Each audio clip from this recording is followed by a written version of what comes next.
रायपुर चर्चा में आज सबसे पहले बात करेंगे उस सौगात की जिसने कानपुर वासियों के चेहरों पर स्माइल ला दी है और रफ्तार भी दे दी है। कानपुर भी अब देश के शहरों की लिस्ट में शामिल हो गया जहां मेट्रो की शुरुआत हो चुकी है। प्रधानमंत्री ने आज कानपुर को ये गिफ्ट दिया है। वैसे नवजोत यहाँ पर ये बता देते हैं अपनी जनता को कि देखिए, कानपुर में मेट्रो का पूरा कॉरिडोर अभी शुरू नहीं हुआ है, बल्कि कॉरिडोर के एक हिस्से पर मेट्रो ने दौड़ना शुरू किया है।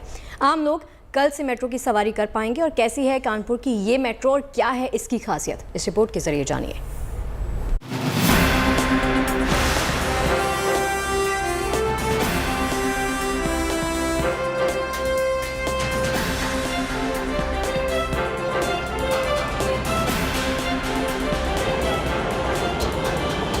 इस सफर के साथ यूपी के सबसे पुराने शहर के जहन में 28 दिसंबर की तारीख हमेशा के लिए दर्ज हो गई। कानपुर के पते के साथ मेट्रो का पता भी जुड़ गया और कानपुर शहर को तकनीक और आधुनिकता की रफ्तार मिल गई। कुछ सालों पहले तक कानपुर में मेट्रो का सपना कल्पना से परे था, लेकिन पिछले 3 सालों में कानपुर ने इस नामुमकिन को मुमकिन कर दिखाया। मेट्रो की पहली दौड़ में जैसे ही पीएम मोदी और सीएम योगी रवाना हुए, कानपुर की सड़कें नई रफ्तार से धड़क उठी। जैसे ही मेट्रो ने कानपुर की धड़कनों के साथ अपनी रफ्तार मिलाई, यूपी के इस पुराने शहर ने मानो राहत की सांस ली। लंबे वक्त तक कानपुर तंग रास्तों और बेतरतीब ट्रैफिक से गुजरता रहा। आबादी बढ़ी, लेकिन सड़कों का हाल बेहाल ही रहा। मेट्रो ने मानो कानपुर के सारे दुख दर्द दूर कर दिए। आईआईटी के छात्रों के साथ वक्त बिताने के बाद पीएम सीधे कानपुर को मेट्रो का तोहफा देने पहुंचे।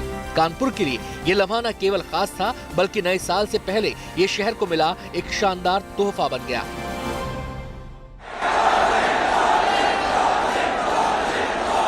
मेट्रो कनेक्टिविटी मिली है, साथ ही बिना रिफाइनरी से भी कानपुर अब कनेक्ट हो गया है। इससे कानपुर के साथ साथ यूपी के अनेकों जिलों में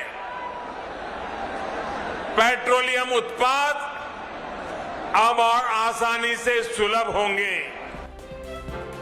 कानपुर मेट्रो का पहला चरण 9 किलोमीटर का है। पहले चरण में मेट्रो आईआईटी कानपुर से मोती झील तक जाएगी। इस रूट पर 9 स्टेशन हैं। बुधवार से 6 जोड़ी मेट्रो ट्रेनें कानपुर में इस रूट पर रफ्तार भरने लगेंगी। शुरुआत में हर स्टेशन पर 10 मिनट के अंतराल में मेट्रो मिलेगी। जैसे जैसे इस रूट पर मेट्रो की संख्या बढ़ेगी, ये अंतराल कम हो जाएगा। आईआईटी से मोती झील तक किराया 30 रुपए तय है, जबकि कानपुर मेट्रो का न्यूनतम किराया 10 रुपए रखा गया है। खास बात यह है कि कानपुर मेट्रो के टिकट QR कोड वाले हैं। कुल मिलाकर कानपुर मेट्रो में आधुनिकता के साथ स्टेशनों पर भारतीय परंपरा को भी समेटा गया है। डबल इंजन की सरकार जिस काम को शुरू करती है, उसे पूरा करने के लिए भी हम दिन रात एक कर देते हैं। कानपुर मेट्रो के निर्माण को ये काम हमारी सरकार में शुरू हुआ और हमारी ही सरकार इसका लोकार्पण भी कर रही है। कानपुर में मेट्रो की रफ्तार की अभी ये शुरुआत है। कानपुर मेट्रो रेल परियोजना की पूरी लंबाई 32 किलोमीटर है, जिसे 11,000 करोड़ से ज्यादा की लागत से बनाया जा रहा है। कानपुर के लिए मेट्रो शुभ सौगात इसलिए भी है क्योंकि मेट्रो अब इस शहर में सबसे सस्ती परिवहन सेवा है। जल्द ही कानपुर के लोगों को मेट्रो में सफर के लिए गो स्मार्ट कार्ड भी मिल जाएगा। एक तरह से कहें तो मेट्रो के साथ कानपुर को आज एक नई पहचान मिल गई है। कानपुर से शिल्पी सेन के साथ समर्थ श्रीवास्तव, गुड न्यूज टुडे। और अब पूरे देश के लिए गुड न्यूज। अच्छी खबर यह है कि कोरोना के खिलाफ लड़ाई में देश को 3 और विकल्प मिल गए हैं। आज 2 वैक्सीन और 1 टैबलेट को आपात इस्तेमाल की मंजूरी दे दी गई है। बाकी खबर में शासित। जी हाँ, जिन 2 वैक्सीन को मंजूरी मिल गई है वो हैं कोर्बेवैक्स और कोवोवैक्स। एक एंटीवायरल टैबलेट को इस्तेमाल की मंजूरी मिली है। कोरोना के मामले एक बार फिर से बढ़ रहे हैं, ऐसे में वायरस के खिलाफ लड़ाई में ये 3 नए हथियार हैं जो मिलने से काफी राहत मिली है।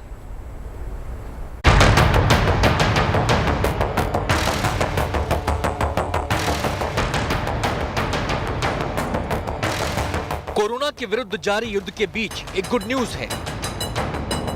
वायरस पर प्रहार के लिए हिंदुस्तान को नए हथियार मिल गए हैं।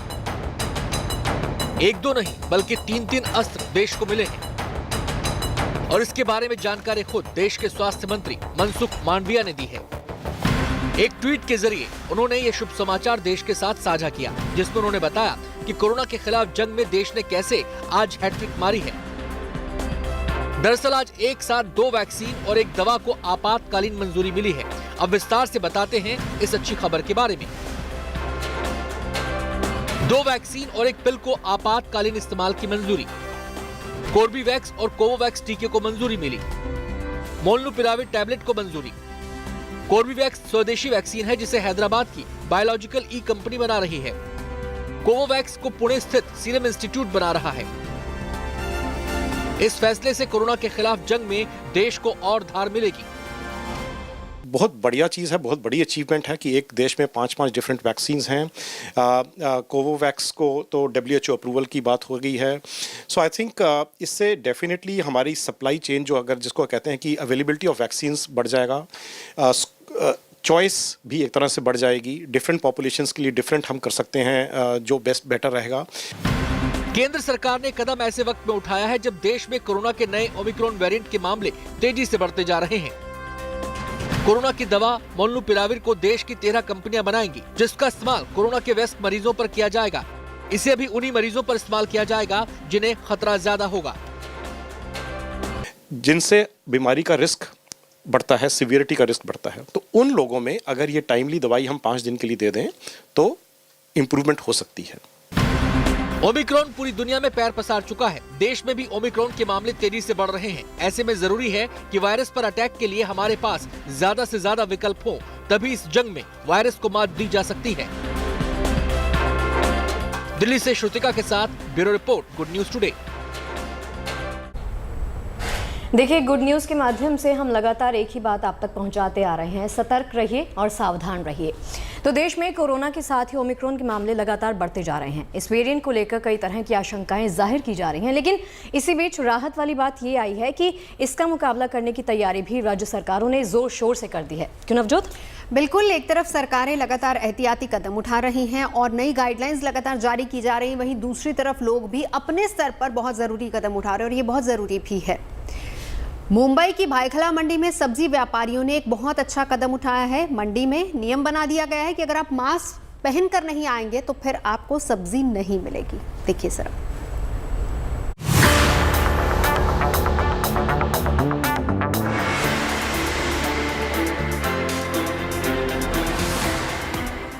अगर आप मुंबई में रहते हैं तो यह संदेश आपके लिए है।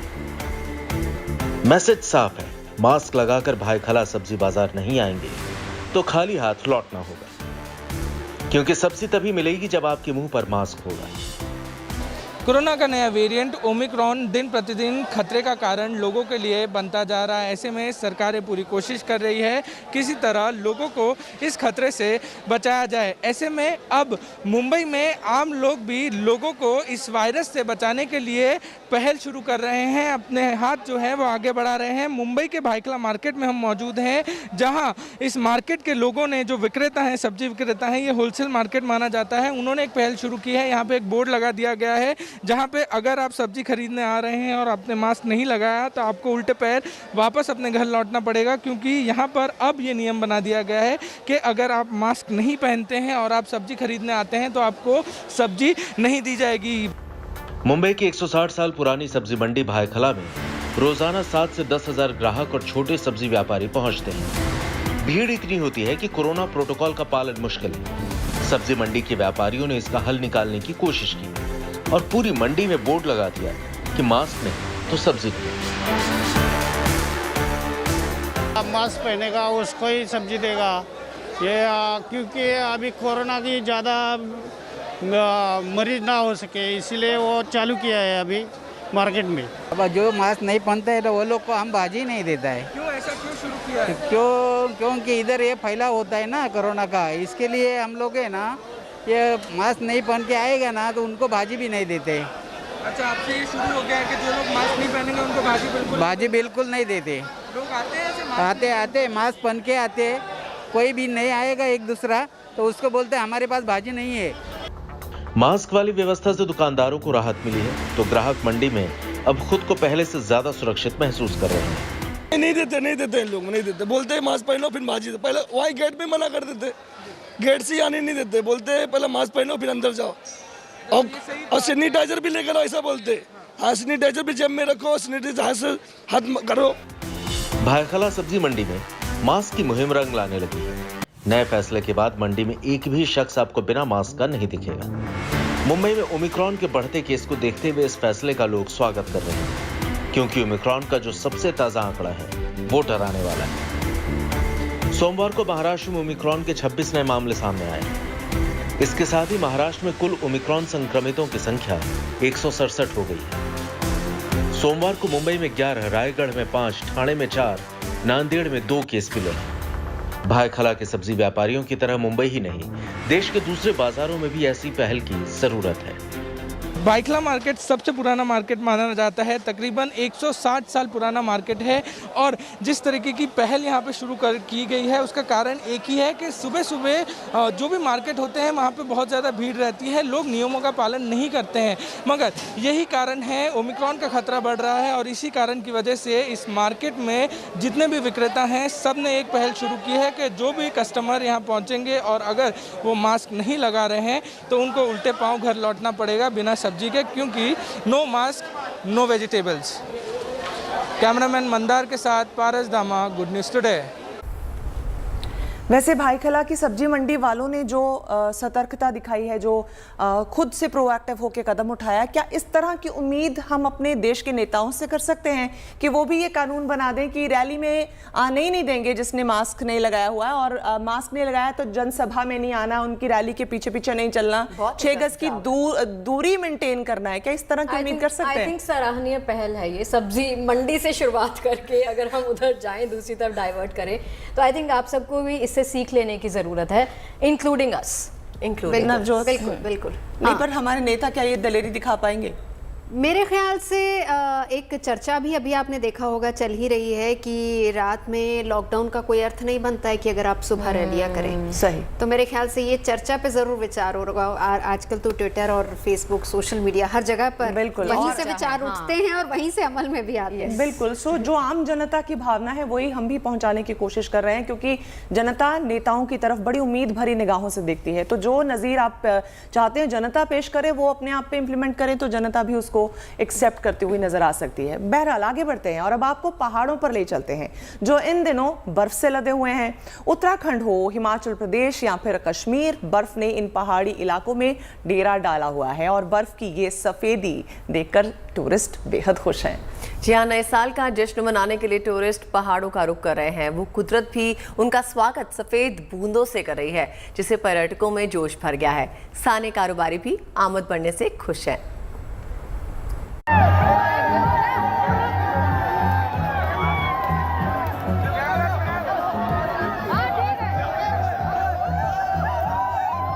ये उत्साह, ये उमंग स्नोफॉल के चलते है। ये दीवानगी बर्फबारी को लेकर है। बर्फ के चमकते सितारों ने सैलानियों को खुशी से भर दिया है। तस्वीरें मनाली की हैं, जहां नए साल के जश्न के लिए पर्यटकों का जमावड़ा लगा है।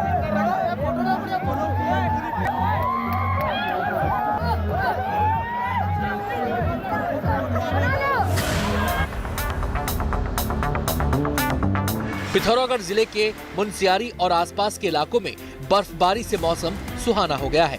रात की रोशनी में बर्फबारी की तस्वीरें सैलानियों में उल्लास पैदा कर रही हैं।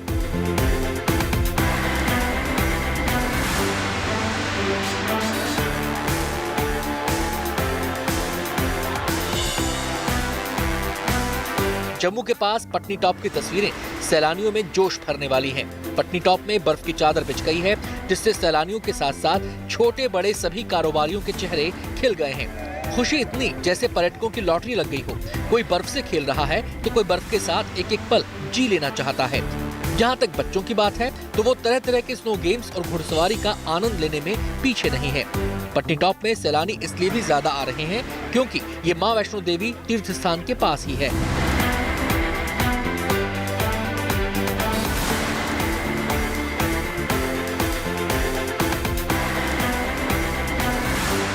बर्फ से बद्रीनाथ धाम का मौसम भी मनोरम हो गया है। बद्रीनाथ धाम के आसपास के पहाड़ मानो भगवान बद्रीनाथ की सुंदरता में चार चांद लगा रहे हों।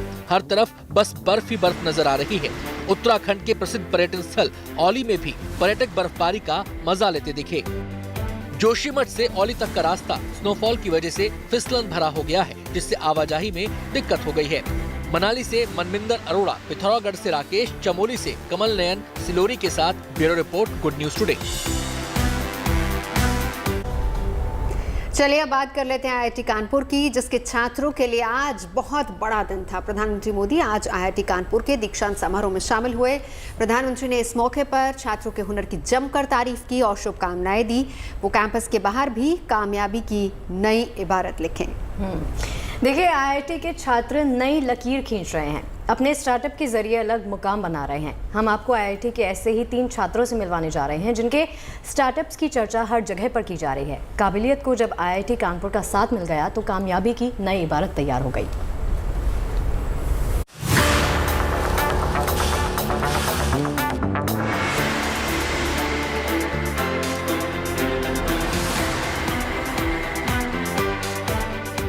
आईआईटी कानपुर के 54वें दीक्षांत समारोह में शिरकत करते हुए प्रधानमंत्री नरेंद्र मोदी ने तकनीक की दुनिया के नए खिलाड़ियों को सफलता का मंत्र दिया।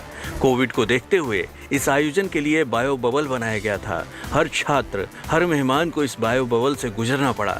यहाँ तक कि छात्रों को डिग्री भी डिजिटल फॉर्मेट में ही दी गई। छात्रों को संबोधित करते हुए प्रधानमंत्री ने कहा कि क्लासरूम से निकलकर एक नई सोच के साथ दुनिया पर छा जाने का वक्त आ गया है। आईआईटी कानपुर में जो अर्जित किया, जो विचार समृद्ध हुए,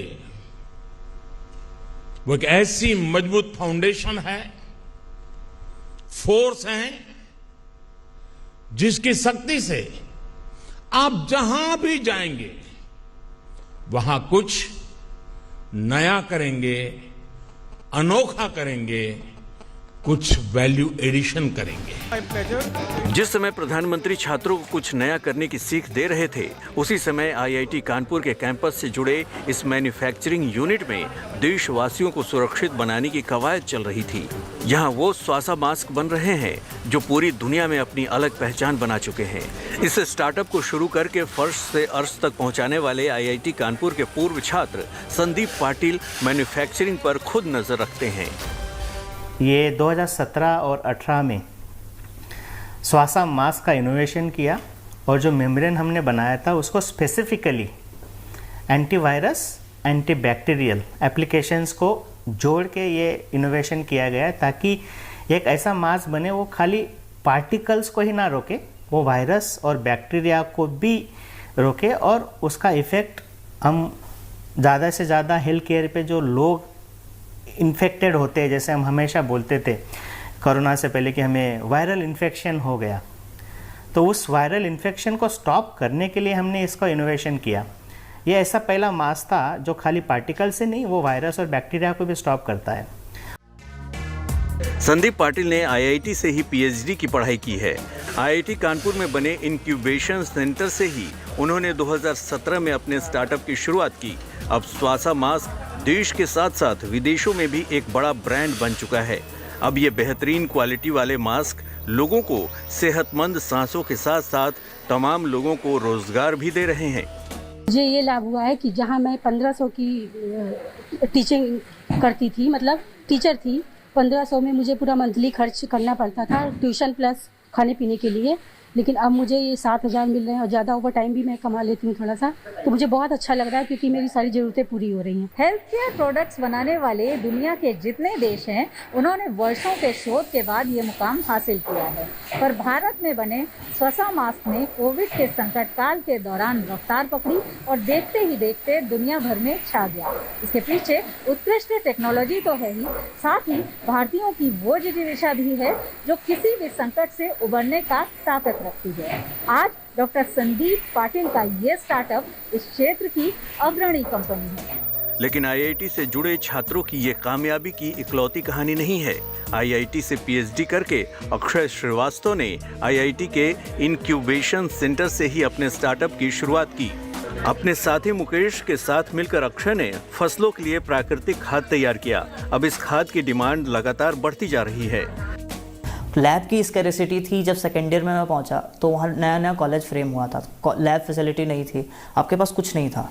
तो आप कुछ ऐसा करना चाह रहे थे कि हाँ कुछ सीख लें कॉलेज से, कुछ ऐसा फैकल्टी से बियॉन्ड द लिमिट जाके बात कर सके, बियॉन्ड द लिमिट जाके कुछ काम कर सके। हमने एक ऐसे प्रोजेक्ट इनिशिएट किया था जिसमें मैं ऐसे कॉलेज प्रोजेक्ट के नाम पे इसको हम लोग काम कर रहे थे कि बायो फर्टिलाइज़र मैन्युफैक्चर करें। आईआईटी से ही पीएचडी करने वाले निकी कुमार झा ने भी अपनी काबिलियत के दम पर भागलपुर से आईआईटी और फिर यूरोप तक का सफर तय किया। तकनीकी क्षेत्र से जुड़े लोग निकी को सब्जी कोठी के निर्माता के तौर पर जानते हैं। सब्जी कोठी एक ऐसा कोल्ड स्टोरेज है जिसे किसान अपने खेत या घर में कहीं भी लगा सकते हैं और इसमें रखी सब्जियां जल्दी खराब नहीं होती। ये है कि जैसे कि इसमें एक छोटा सा बैटरी लगा हुआ है, अगर बिजली ना भी हो तो भी वो बैटरी इसको दिन भर चला सकती है, दिन भर रात भर 24 घंटे का बैकअप इसमें हमेशा रहता है। आईआईटी कानपुर से जुड़ी कामयाबी की वो कहानियां हैं जो आज मिसाल बन चुकी हैं। कानपुर से शिल्पी सेन के साथ bureau report, good news today.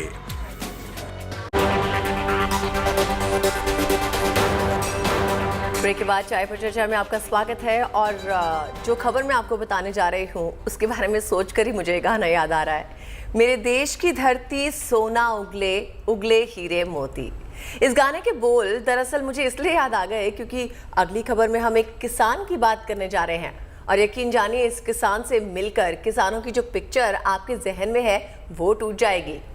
देखिए, आमतौर पर किसान शब्द सुनते ही कांधे पर हल धरे हुए किसी शख्स का अक्स जहन में उभरता है या फिर ट्रैक्टर से बुआई करता हुआ एक शख्स आपको नजर आता होगा। लेकिन जिस किसान की हम बात कर रहे हैं वो ना तो हलधारी है और ना ही ट्रैक्टरधारी, वो है ड्रोनधारी। इंजीनियरिंग की डिग्री वाला ड्रोनधारी किसान। देखिए,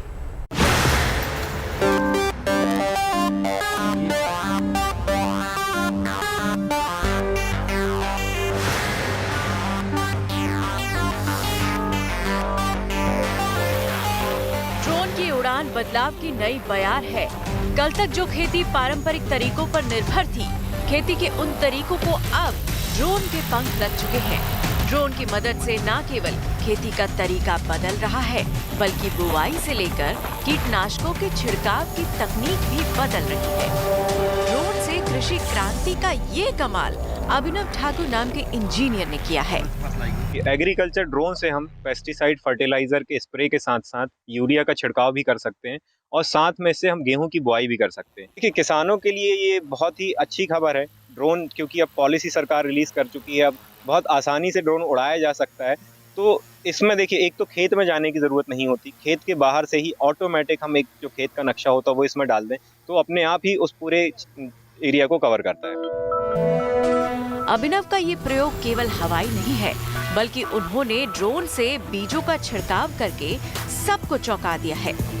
अभिनव का ताल्लुक जबलपुर से है और उनका बनाया ये ड्रोन न केवल 30 किलो तक वजन उठा सकता है बल्कि इसमें एक टैंक ऐसा भी है जिसमें धान या गेहूं के बीज को भी भरा जा सकता है।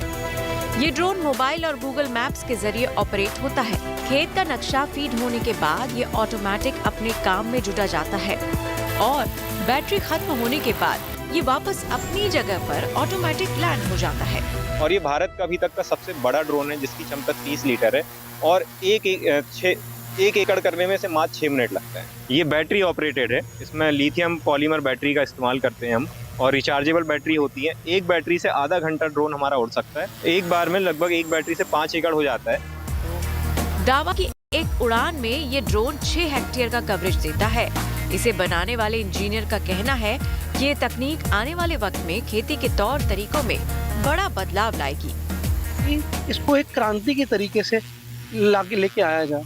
एक जो किसान है वो रसायन के बीच में जूझ रहा है, यानी वो पेस्टिसाइड के बीच में जाके उस पेस्टिसाइड को डालता है और हमारे लिए वो गेहूं या धान उगाता है। हमारी कोशिश ये है कि अब कोई भी किसान पेस्टिसाइड के बीच में डायरेक्टली नहीं जाएगा और ड्रोन उसका ये छिड़काव करेगा। तकनीक ने दुनिया के तौर तरीकों को काफी हद तक बदला है। खेती भी इससे अछूता नहीं है। कम लागत में ज्यादा से ज्यादा फसल और ज्यादा से ज्यादा मुनाफा कमाने की दिशा में ड्रोन जैसे ये प्रयोग काफी मददगार साबित हो सकते हैं। Neeraj Shah, good news today, Jabalpur. और चलिए अब आपको लेकर चलते हैं बिहार के गया, जहां भूटान के बौद्ध भिक्षु पारंपरिक धार्मिक उत्सव मना रहे हैं। ये उत्सव एक खास शैली में नृत्य के जरिए किस तरह से मनाया जाता है वो नवजोत बताएंगी। दरअसल इस उत्सव में बौद्ध भिक्षु नृत्य करते हैं, लेकिन ये नृत्य भी एक खास किस्म की प्रार्थना होती है। भूटान के लोगों की आस्था है कि इससे बुरी आत्माओं से छुटकारा मिलता है और दुनिया में अमन चैन कायम होता है।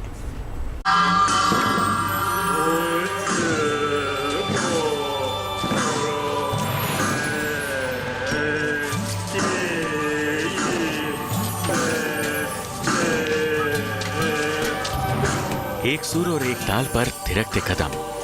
बिहार के गया में भूटान के बौद्ध भिक्षु एक खास शैली में खास प्रयोजन से नृत्य कर रहे हैं।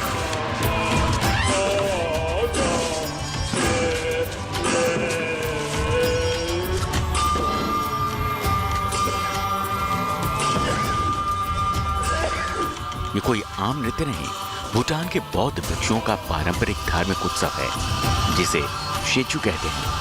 परंपराओं के मुताबिक ये उत्सव धरती से दुख को मिटाने और दुनिया की शांति के लिए मनाया जाता है। मान्यता है कि इससे बुरी आत्माओं से छुटकारा मिलता है और लोगों को जीवन में सही रास्ते पर चलने की सीख मिलती है। ये हम लोग को सालाना, इसको सेचू बोलता है, ये सालाना होता है। ये हम लोग का ये धार्मिक, ये क्या बोलते हैं, नाच, ये हम लोग को डांस नहीं, ये धार्मिक का है, धार्मिक का चीज़ है। इसमें हम लोग और सुबह 2 बजे से उठ के पूजा करता है। पूजा करके ये सब जो अभी आप लोग देखा है, जो ये सब धार्मिक का चीज़ है। ये विश्व में शांति होने के लिए हम लोग को अभी के हम लोग को दुख को मिटाने के लिए। भूटान की 2/3 आबादी बौद्ध धर्म को मानती है। सेचू बुद्धिस्टों का खास उत्सव है। हर साल एक खास महीने में खास दिन इस उत्सव को मनाया जाता है। भूटान के वार्षिक कैलेंडर के मुताबिक 11वें महीने की 10वीं, 11वीं और 12वीं तारीख को इस उत्सव का आयोजन होता है। अलग अलग मंदिर, अलग अलग जगह में अलग अलग डेट चुना गया, सब एक ही दिन में ना हो। ये प्रत्येक साल होता है? प्रत्येक साल होता है। ये भूटान का, हम लोग भूटान का कैलेंडर में 11वां महीना 23 तारीख 24-25 वो भूटान का कैलेंडर वाला, हम लोग का जो रेगुलर वाला नहीं। और भूटान का कैलेंडर अभी तो दिसंबर चल रहा है ना, हम लोग भूटान का अभी 11वां महीना चल रहा है। भूटान पारंपरिक रीति रिवाजों और संस्कृति से समृद्ध देश है। बौद्ध मठों के इस मुल्क में शेचू ही नहीं, हर त्योहार को परंपरागत तरीके से मनाते हैं। Bureau report, good news today. Break के बाद बहुत बहुत स्वागत है आपका। मैं हूं आपके साथ मिशा। पतंग उड़ाना किसे अच्छा नहीं लगता। आसमान में उड़ती रंग बिरंगी पतंग हर किसी का ध्यान अपनी ओर खींच लेती है। पहले पतंगबाजी केवल बचपन का शौक था, लेकिन अब ये एक कला, एक हुनर का रूप ले चुका है। वैसे ये बहुतों के लिए बहुत पुराना हुनर है। जी हाँ, पतंगबाजी का एक नज़ारा केरल के कोझिकोड में भी दिखा, जहां चल रहे बेपोर वाटर फेस्ट में देश की कई जानी मानी टीमों ने पतंगबाजी में हिस्सा लिया। एक से बढ़कर एक पतंग इस दौरान दिखाई दी।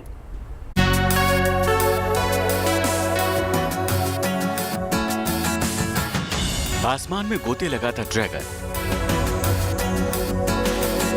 हवा में बल खाता डोरेमोन और बादलों में उड़ता नाग। ये नजारा है केरल के कोझिकोड में चल रहे बोपोर वाटर फेस्ट का, जहां का एक दिन पतंगबाजी के नाम रहा। समुद्र में बहने वाली हवाएं पतंगबाजों के लिए वरदान साबित हुई, जिसके बाद पतंगों को आसमान में कलाबाजी खाने में थोड़ा भी वक्त नहीं लगा। इस महोत्सव का आयोजन वन इंडिया काइट टीम ने किया, जो दुनिया के कई बड़ी प्रतियोगिताओं में देश का नाम रोशन कर चुकी है। कोझिकोड के बेपार वाटर फेस्टिवल का दूसरा दिन इन पतंगों के नाम रहा। कोझिकोड में हुई इस पतंगबाजी में 13 राज्यों की टीमों ने हिस्सा लिया, जहां इन टीमों को कई पैमाने से गुजरना पड़ा। मसलन पतंग के डिजाइन, उनका आकार, कितनी ऊंचाई पर उड़ रही हैं और कितनी कमाल की उड़ान है।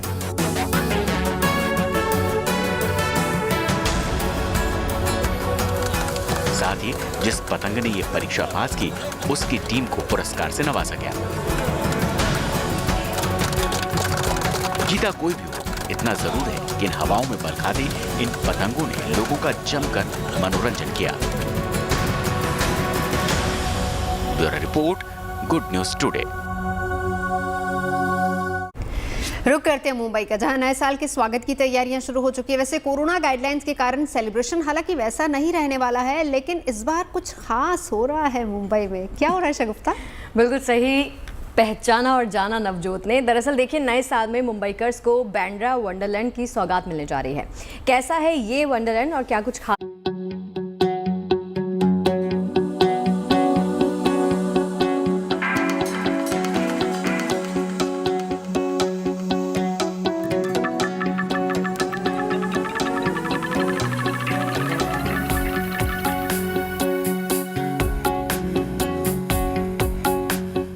ओमिक्रॉन के खतरे के बीच अगर आपको फुर्सत के कुछ बेहतरीन पल गुजारने हैं तो मुंबई का ये बांद्रा वंडरलैंड सज धज कर तैयार है। रोशनी से जगमग, लेजर शो की चकमक, 1.5 किलोमीटर के दायरे को इस तरह से लाइटिंग से जगमग किया गया है कि देखने वाला देखता रह जाए। मुंबई में नए साल के स्वागत के लिए खास तौर पे तैयारियां की गई है। मुंबई को अब अपना खुद का एक वंडरलैंड मिल चुका है, जिसे बांद्रा वंडरलैंड कहा जा रहा है। इस वक्त हम वहीं पर मौजूद है। ये बांद्रा रिक्लेमेशन का एरिया है और मैं आपको बता दूं, जो पूरा 1.5 किलोमीटर का यहाँ का पूरा जो स्ट्रेच है उसे पूरी तरीके से सजाया गया है, बहुत ही खूबसूरती से सजाया गया है। अलग अलग तरह की जो लाइटिंग्स यहाँ पर लगाई गई है, आपको बता दूं अलग अलग तरीके की जो झांकियाँ है, आकृतियाँ यहाँ पर बनाई गई है। लेज़र शो है, यानी कि छोटे बच्चों से लेके बड़े बूढ़ों के लिए, सबके लिए यहाँ पर एंजॉयमेंट का पूरा साधन मौजूद है। यहाँ पर आप तस्वीरों में साफ देख सकते हैं किस तरीके की जो लाइटिंग की गई है। LED लाइट्स है, लेज़र शोज है और मैं आपको बता दूं ये इतना बड़ा अट्रैक्शन पॉइंट अब बन चुका है मुंबई का कि दूर दराज से भी लोग यहाँ पर इस जगह पर अपने पूरे परिवार के साथ और दोस्तों के साथ एंजॉय करने के लिए आ रहे हैं। बांद्रा वंडरलैंड में आपको वो सब मिलेगा जिसे आप एंटरटेनमेंट कहते हैं। और यही नहीं कि वंडरलैंड सिर्फ बच्चों के लिए है, यहाँ सभी उम्र के लोगों का ख्याल रखा गया है। अलग अलग जगहों पर अलग अलग लाइटिंग का अरेंजमेंट किया गया है ताकि उस स्पेशल जगह की फील आ सके। यहाँ पे लगभग हर वर्ग के लोग यहाँ पे, जैसे छोटे से छोटे बच्चे से लेकर बुजुर्ग तक, इस जो प्रीमाइसेस को जो सजावट की है इसका पूरा आनंद उठा रहे हैं। अगर आप देखोगे तो यहाँ पे मल्टीपल टाइप के स्कल्पचर्स है, सेल्फी पॉइंट्स है, फिर बच्चों के लिए एक नया आइडल ओपन किया हुआ है जहाँ पे वो अपना फ़ोटो शूट कर सकते हैं। जो न्यूबॉर्न बेबीज़ है वो भी, उनके पेरेंट्स यहाँ पे आके उनका फ़ोटो शूट कर रहे हैं। तो ये एक अलग चीज़ देखने को मिली हमें, हमने जो खुद आजमाया। बांद्रा वंडरलैंड में बूट हाउस, क्रिब, इग्लू, रेंडियर, सेंटर राइड और कई तरह के टनल्स बनाकर उनमें लाइटिंग की गई है। और हाँ, यहाँ सेल्फी पॉइंट भी है ताकि आप वंडरलैंड की यादें कैमरे में सहेज सके। सबसे पहली बात अगर आप देखोगे तो ये चीज़, ये जो प्रीमाइसेस है, ये पूरा वंडरलैंड जो पार्क है ये फ्री ऑफ कॉस्ट है। जिसका पूरा आनंद ये यहाँ की पब्लिक, जैसे नॉट इवन इन बांद्रा, लेकिन बांद्रा से ठाना, कुलाबा, वसई विरार, यहाँ से भी लोग आके इसका रिस्पांस दे रहे हैं। कोई फीस नहीं है, कुछ नहीं है, कोई फीस नहीं, फ्री एंट्री है यहाँ पे, फ्री एंट्री है।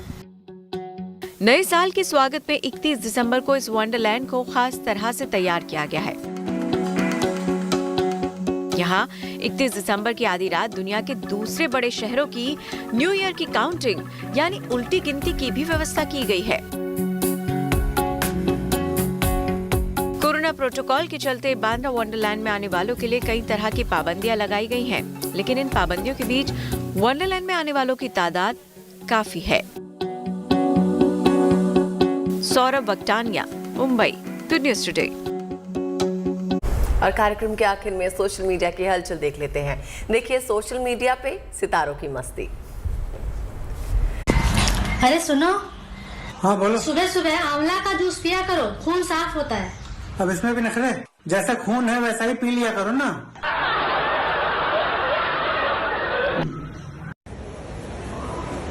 सैंटा एक बात बताओ, तुम इतने मोटे क्यों हो यार? तोरे बाप का खाए हैं का?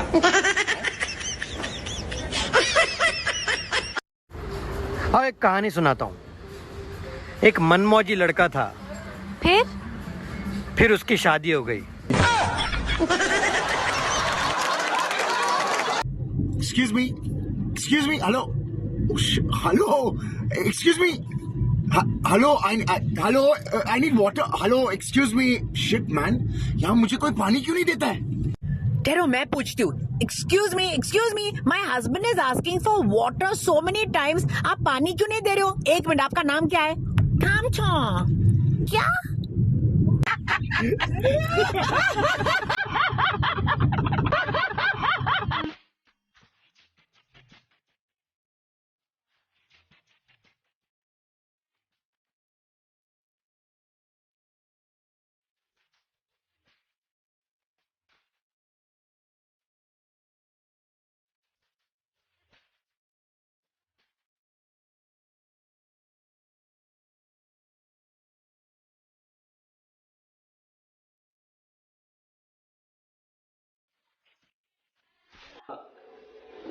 अजीब दास्तां है ये, कहाँ शुरू कहाँ खत्म, ये मंजिलें हैं कौन सी, ना वो समझ सके ना हम, अजीब दास्तां है ये, कहाँ शुरू कहाँ खत्म, ये मंजिलें हैं कौन सी, ना वो समझ सके ना हम, ना वो समझ सके ना हम। Yay! Very good. What a guitarist you've become, Nurvi. Let's show everyone how you play your guitar. तो चलिए, चाय पर चर्चा में अभी के लिए बस इतना ही। देखिए, वक्त बीत रहा है, 2021 जा रहा है, 2022 आने वाला है। जोश और जश्न लगातार जारी है, लेकिन हर रोज आपको दिखाएंगे ऐसी खबरें जो जाने वाले इस साल को आपके लिए और भी यादगार बना देंगी। तो कल फिर होगी आपसे मुलाकात। आप रखिए अपना खास ख्याल। जी हाँ, लेकर आएंगे खबरों का पॉजिटिव पिटारा चाय की चुस्कियों के साथ। देखते रहिए गुड न्यूज टुडे।